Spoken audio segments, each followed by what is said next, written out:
Hello everybody, Twitch Nitro here, and today I have another box of tricks for you. So this box of tricks allows you to add jump pads into your vanilla survival world. All you have to do is press this button after importing the schematic, and this little red thing here will be on. And it's surprisingly simple to do. Obviously, some resources are required. I've tried to balance it a bit.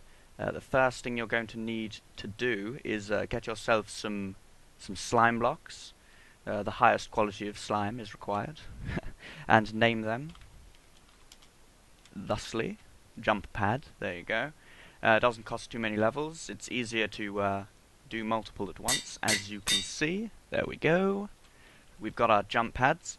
And then you must construct something like this. This is one that I've previously constructed, and if we throw this jump pad slime on top, it shall activate the pad, and an activated pad shall have these bedrock pieces inside. If you ever want to disable a pad, you can just throw a redstone torch on, and it shall spew out some oil and such from when it was in use.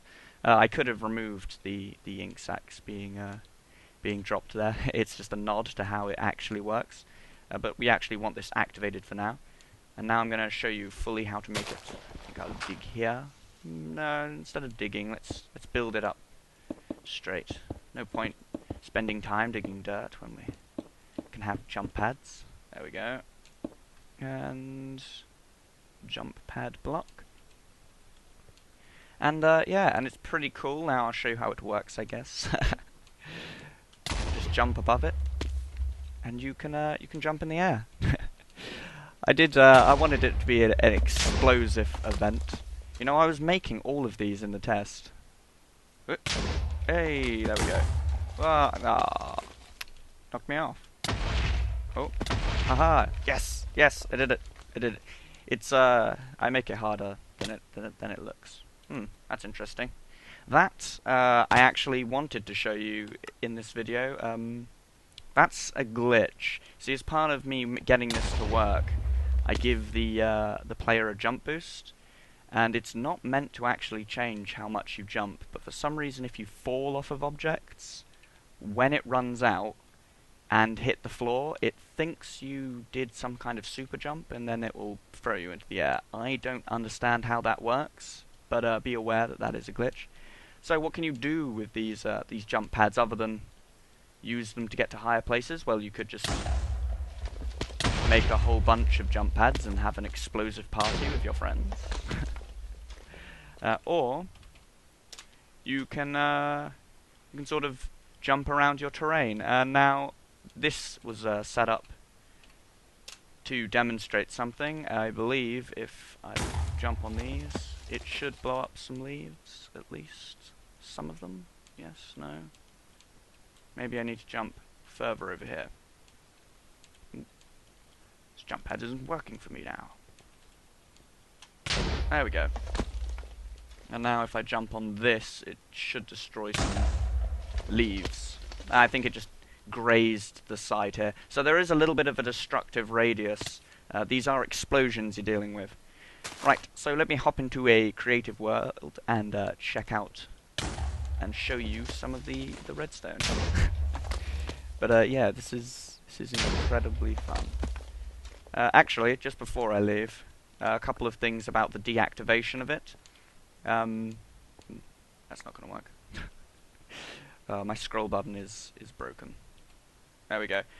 When you're deactivating them, make sure that you've deactivated all the ones in your world if you want to turn off the device. You shouldn't ever need or want to turn off the device, but if you do want to turn off the device, just remember that you need to get rid of all of these first.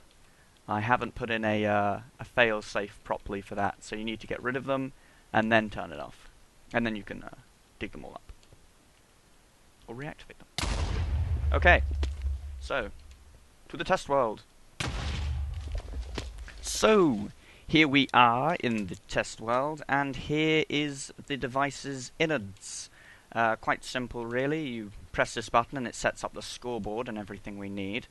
And the device itself runs on this primary clock. So it runs a lot like some of my other things, like the Rumpelstiltskin box does. the master clock runs specific checks.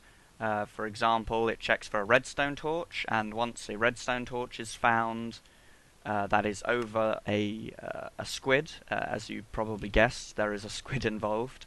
If it is over that squid, it will run the appropriate command along this side here by setting a bunch of blocks along the side, and it will run in order. So this is the removal output, and basically all it does is it kills the squid and it changes the bedrock that is on the jump pad. So on the classic jump pad here, it will remove the dead squid, and there we go. And we don't get any ink sacs here because I've got drops turned off. But yeah, what it does for the actually creating it is again the same with the Rumpelstiltskin, and what it does is it checks for an item called jump pad, which is a slime block on the ground, and then it will create this exact thing at sort of like Y level 0 and Y level 1.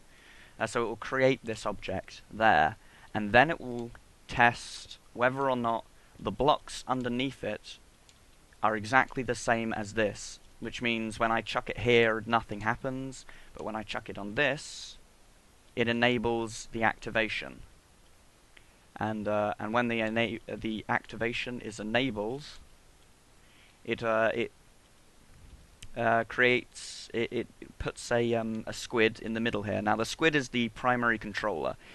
Everything is done by the squid. It allows two different jump pads to remain separate and something to activate at one jump pad but not activate at the other. It's relatively confusing. It has a lot of sort of nested execute commands inside, but basically the squid is checking above it for a survival player, and then it gives that survival player a score and runs command blocks against the player with a score. So what it will do is it will summon a creeper here with a blast radius of 3, and it will give the player resistance effect for 1 second, so you can't take any damage, and it will give you a jump effect. So if I jump on this, you can see those two things, and then here's the jump boost. It lasts a little bit longer, and the jump boost is it's a jump boost of 255, so it'll take away your full damage, but it doesn't give you any extra jump. So as you can see, I have the jump boost, but I cannot jump any higher. So very quite simple. Took me a while to work out quite a lot of the bugs for it, but I definitely like this, and I hope you like it too. So the download link again for the schematic file for this is in the description. Just load it up in your MCEdit, or download the latest version of MCEdit, and simply click on the import button. Go to the file location probably your downloads folder.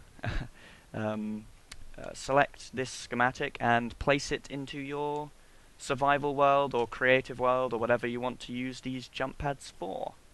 Yeah, so hope you enjoyed the episode, and please leave a like if you did.